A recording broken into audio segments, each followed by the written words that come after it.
जब हम अमीर शब्द सुनते हैं तो दिमाग में क्या आता है? शायद महंगी कारें, बड़े बड़े घर और लग्जरी सामान, है ना? पर आज की हमारी ये चर्चा इसी सोच को पूरी तरह से बदलने वाली है। हम ये जानेंगे कि सच्ची दौलत वो तो अक्सर दिखाई ही नहीं देती। देखिए, दौलत के दो चेहरे हैं।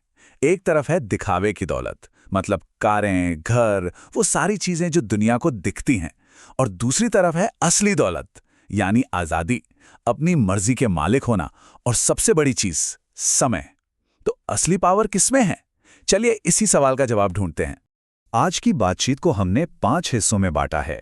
सबसे पहले दौलत के झूठे शिखर की बात करेंगे, फिर जानेंगे कि अदृश्य मुद्रा क्या है, खरीदारी के पीछे के अहंकार को समझेंगे, इस पूरे खेल से बाहर निकलने का रास्ता देखेंगे, और आखिर में बात करेंगे कि दौलत का असली रूप क्या होता है। तो चलिए पहले हिस्से से शुरू करते हैं, दौलत का झूठा शिखर। यहां हम उस सामाजिक दबाव की परतें खोलेंगे जो हमें अमीर दिखने पर मजबूर करता है। समाज हमें एक कहानी सुनाता है जिसे आरामदायक झूठ कहा जा सकता है। ये वो सोच है कि किसी की नेटवर्थ इस बात से तय होती है कि उसके पास कितना महंगा सामान है, और यही वो शक्तिशाली भ्रम है जो हमें लगातार खर्च करने के एक अंतहीन चक्र में फंसा देता है। और कमाल की बात यह है कि ये कोई व्यक्तिगत गलती नहीं है, बल्कि एक ऐसा मैसेज है जो हमें चारों तरफ से मिलता है। हमें सिखाया जाता है कि अमीर दिखने के लिए खर्च करना जरूरी है। अच्छा, अगर ये दिखावा बस एक जाल है तो फिर असली अमीर लोग किस चीज के पीछे भागते हैं? चलिए अब उस संपत्ति की बात करते हैं जिसे असल में दौलतमंद लोग सबसे ज्यादा कीमती मानते हैं। यहां एक छोटा सा रहस्य है। जो लोग सच में अमीर हैं वो एक ऐसी दौलत को सहेजते हैं जिसे देखा नहीं जा सकता। ये कुछ ऐसा है जो सोने या नोटों की गड्डियों से कहीं कहीं ज्यादा कीमती है। तो सवाल उठता है कि आखिर ये अदृश्य मुद्रा है क्या? ऐसी कौन सी चीज है जो बैंक बैलेंस से भी ज्यादा मायने रखती है? और जवाब है असली दौलत। असली दौलत का मतलब चीजें इकट्ठा करना नहीं है, बल्कि अपने समय और अपने फैसलों पर पूरा कंट्रोल रखना है। यही असली आजादी है। अब चलते हैं अगले पड़ाव पर और समझते हैं उस मनोवैज्ञानिक जाल को जो लोगों को लगातार खरीदारी की ट्रेडमिल पर दौड़ाता रहता है। आखिर हम वो क्यों खरीदते हैं जो हम खरीदते हैं? यहां एक बड़ा ही दिलचस्प कॉन्सेप्ट आता है, अहंकार मार्जिन। इसका मतलब क्या है?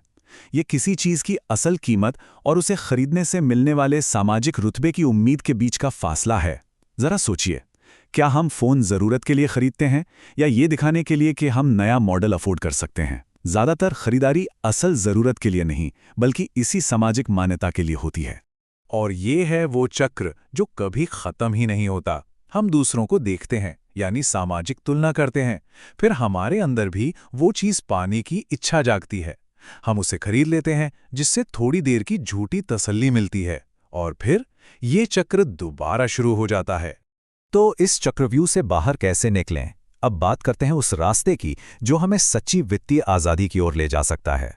इसके लिए ना सबसे पहले अपनी सोच बदलनी होगी।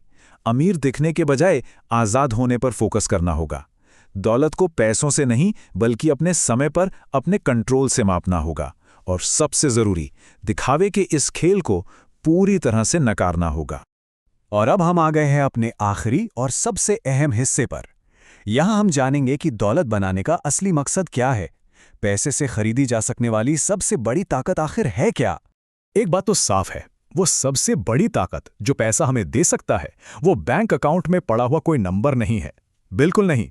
वो ताकत है समय। दौलत का सबसे शुद्ध और सबसे शक्तिशाली रूप समय ही है। बिल्कुल, असली ताकत है अपना समय वापस खरीदना। यही पैसे का सबसे बेहतरीन इस्तेमाल है। अपने जीवन के घंटों, दिनों और सालों का मालिक खुद बनना। और आखिर में हम इस एक सवाल के साथ अपनी बात खत्म करेंगे। जरा सोचिए, अगर दूसरों को इम्प्रेस करने का दबाव हटा दिया जाए तो हम अपनी जिंदगी से असल में क्या चाहेंगे? हमारे लिए सच में क्या मायने रखता है?